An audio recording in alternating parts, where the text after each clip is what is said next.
बुआ जी की बात पर ना पता नहीं क्यों यकीन नहीं हो रहा है। ऐसा लग रहा है जैसे जैसे वो कुछ छुपा रही है मुझसे मतलब सबसे।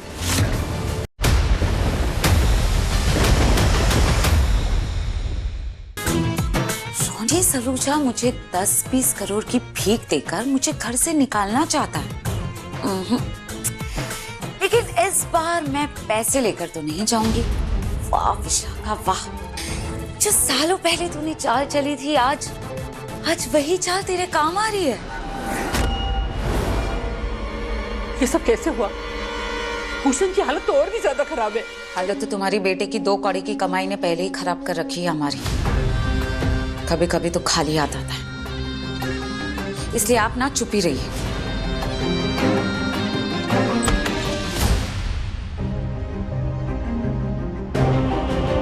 माताजी, इनके पति की हालत बहुत खराब है, हमें अर्जेंटली ऑपरेशन करना होगा। ऑपरेशन? हाँ, लेकिन इनके पति की सर्जरी करने में कम से कम 1 लाख रुपए खर्चा आ सकता है। ये भी हो सकता है कि वो पूरी तरह ठीक ना हो, लगभग होने के चांसेस भी हैं। इसलिए आप सोच लीजिए कि आपको क्या करना है। नहीं डॉक्टर, हमें कोई ऑपरेशन नहीं करवाना। आपके पास थोड़ा टाइम है, आप अच्छे से सोच लीजिए। वैसे भी परिवार की परमिशन बिना हम आगे नहीं बढ़ेंगे। कैसी बेरहम औरत है तू। वहाँ मेरा बेटा जिंदगी और मौत के बीच झूल रहा है और तू। तो क्या करूं मैं? कंगालू तुम्हारे बेटे की बदौलत कहां से लाऊंगी मैं उसके इलाज का खर्चा? वैसे बच्चों का बोझ भी मेरे ही सर पर है। लेकिन ये हादसा तो उस बड़े साहब की वजह से हुआ है ना। उनकी गाड़ी से भूषण की हालत हुई है, तो वो आते ही होंगे, उनसे खर्चा मांग लेना। चुप।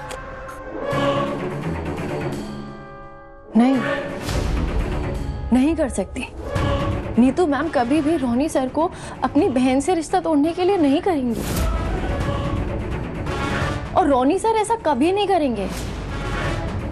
नहीं, नीतू मैम कहेंगी। आप क्यों नहीं कर सकती वो? क्या तुम्हारे साथ नीतू भाभी ने ऐसा नहीं किया? हाँ विक्रांत, वैसे मन्नत, तुम ना काफी समझदार हो, लेकिन आज ना एक बात समझ लो, बिना आग लगे धुआं कभी नहीं उठता। और अगर नीतू भाभी ने कुछ गलत नहीं किया है तो वो विशाखा से क्यों डर रही है? वो तो उसे देखकर कांप रही थी। एक बात और, मैं नीतू भाभी को तुमसे ज्यादा अच्छा जानती हूँ। अगर भाभी को कोई भी इंसान उसकी आंखों में खटकेगा ना, तो वो उसे अपनी जिंदगी से बाहर निकाल कर ही दम लेती है। मुझे जो कहना था मैंने तुम्हें कह दिया। तुम्हें मानना है या नहीं मानना, ये तुम पे है।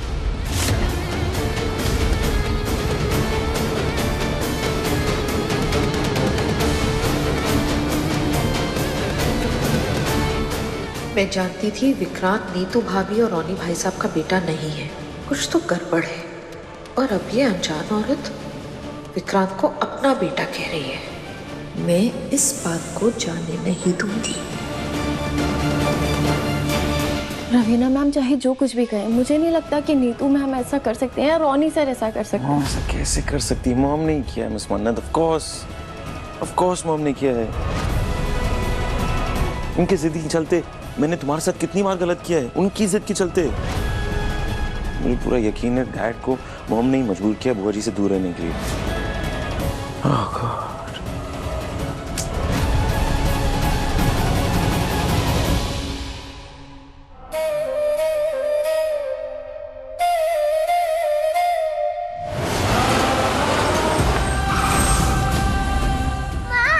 विक्रांत,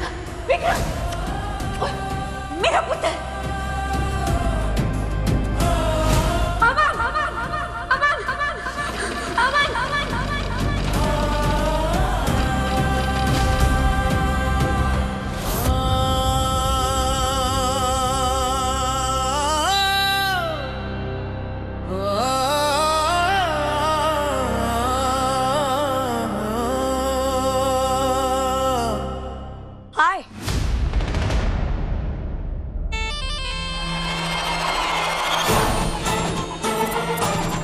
हाय मिस्टर कॉप, मेरे साथ एक खेल खेलोगे?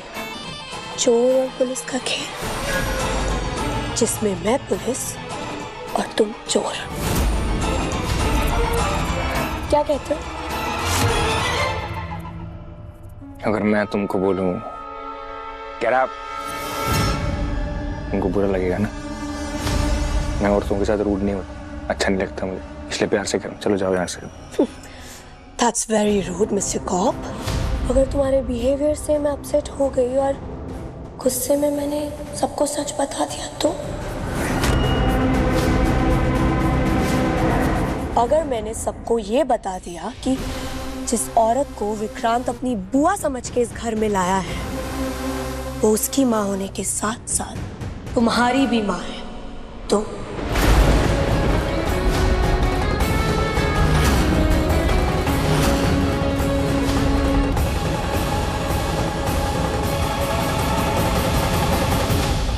$5 करोड़, 10 करोड़, 15, 20, 25, बोलो कितना पैसा चाहिए तुम्हें? अपने ही बच्चे की कीमत लगा रहे हो तुम? मुझे आंखें मत दिखाओ रोनी सलूजा, अपनी अकड़ और अपना पैसा अपने पास ही रखो। मुझे तुम्हारा पैसा नहीं चाहिए, मुझे मेरा अमन चाहिए जो तुम लोगों ने मुझसे छीन लिया था। मुझे मेरा खून, मेरा अमन चाहिए, मुझे समझे तुम? अरे मेरा घर बर्बाद कर दिया तुमने और तुम्हारी बीवी ने, और अब मेरी ममता की कीमत लगाकर मेरी बेइज्जती कर रहे हो। बुआ जी की बात पर ना पता नहीं क्यों यकीन नहीं हो रहा है। ऐसा लग रहा है जैसे जैसे वो कुछ छुपा रही है मुझसे मतलब सबसे। समझ क्या लगा आपको ऐसा? मतलब आपकी शक की कोई वजह तो होगी ना? हाँ, मतलब आपने देखा ना उन्होंने कैसे रिएक्ट किया। मतलब उनकी भलाई की बात हो रही थी, डॉक्टर विक्रांत सर का कंसर्न वगैरह, और कैसे रिएक्ट किया उन्होंने। और उससे भी बड़ी वजह रोनी सर बहुत अच्छे इंसान है, वो कभी किसी का बुरा नहीं करेंगे। अपने परिवार वाले का, अपनी बहन का सवाल ही नहीं उठता। तो इस कहानी में ना ऐसा लग रहा है जैसे कुछ अधूरा है और मुझे वो जानना है। बुआ जी के बारे में आप प्लीज सब कुछ पता करिए ना, सब कुछ। हाँ, मतलब पापा के केस में सच जानने के बाद आपने हमारी मदद की थी, तो मुझे लगा इस बार भी आप हमारी मदद करेंगे। मुझे आप पर पूरा भरोसा है, करेंगे ना? मैं करूंगा ना, मैं जो कर सकता हूँ वो मैं करूंगा। आप बिल्कुल चिंता मत कीजिए। Thank you.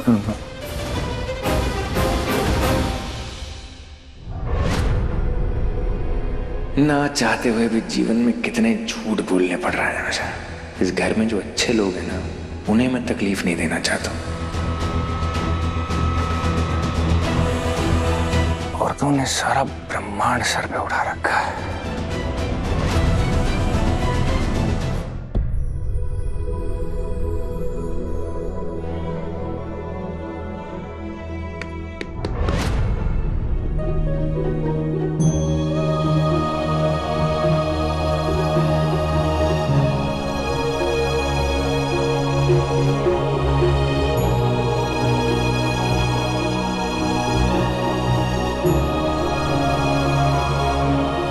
आपको लगता है मैं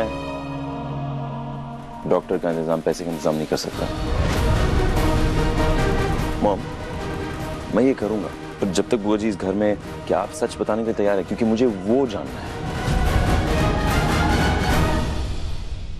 लेकिन पुत्र तू, आपके लेकिन ने मुझे मेरा जवाब दे दिया। सुनो, जब तक आप सच बताने के लिए तैयार नहीं है ना, मुझे आपसे बात नहीं करनी। विक्रांत सुन ना, सुन तो सही पुत्र।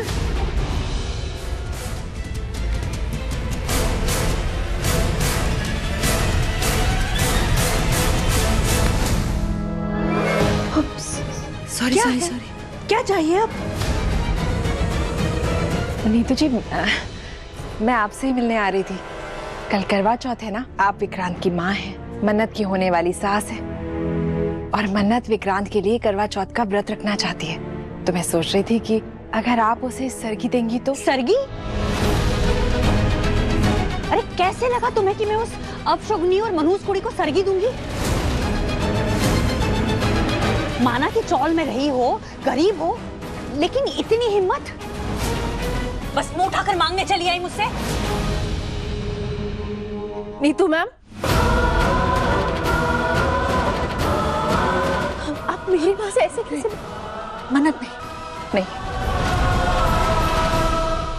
नीतू जी, मैं आपके पास इसलिए आई थी क्योंकि आप विक्रांत की माँ हैं और मुझे लगा कि विक्रांत की होने वाली पत्नी के प्रति जो आपका फर्ज है ना, इस रिवाज को निभाने का, वो आप निभाएंगी। लेकिन अगर ऐसा नहीं है तो कोई बात नहीं, हम संभाल लेंगे। संभाल लेगी, बढ़िया है। आपने मुझे क्यों नहीं बोलने दिया? हाँ, क्या हमेशा हम लोग ही सुनेंगे? क्यों? लड़की वालों को हमेशा सुनना होता है क्योंकि वो लड़के वाले, उनका मान ज्यादा है। क्यों भैया, ऐसा क्या है लड़के वालों में? या फिर कोई कमी है लड़की होने में, एक औरत होने में? नहीं मन्ना, तो फिर आप कोई कमी नहीं है और तुझ में तो कोई भी कमी नहीं है। अरे मेरी नजर में तो औरतें बेहतर होती हैं, लेकिन इस वक्त ये सब रहने दे मन्नत। और ये बात मैं इसलिए नहीं कह रही हूँ क्योंकि वो एक लड़के की माँ है, तेरी होने वाली सास है, लेकिन ये बात मैं इसलिए कह रही हूँ क्योंकि इस वक्त वो एक बहुत बुरे दौर से गुजर रही है। अरे उनकी हालत तो देख, कहीं तो गुस्सा निकालेंगी ना वो, है? मैं नहीं जानती उनकी जो भी हालत हो, उसका मतलब ये नहीं है ना कि वो आपकी बेइज्जती करेंगी। आपका अपमान करने का हक मैंने किसी को नहीं दिया और ना ही कभी दूंगी। मैं उनसे बात करूंगी। हाँ। नहीं मन्नत, तो किसी से कोई बात नहीं करेगी। अभी उनकी हालत ठीक नहीं है, उन्हें थोड़ा सा वक्त दे, सब ठीक हो जाएगा। फिर उनकी स्थिति तो समझ, जिस बेटे को वो अपनी जान से ज्यादा प्यार करती है ना, आज वही बेटा उनके खिलाफ खड़ा है ना मन्नत?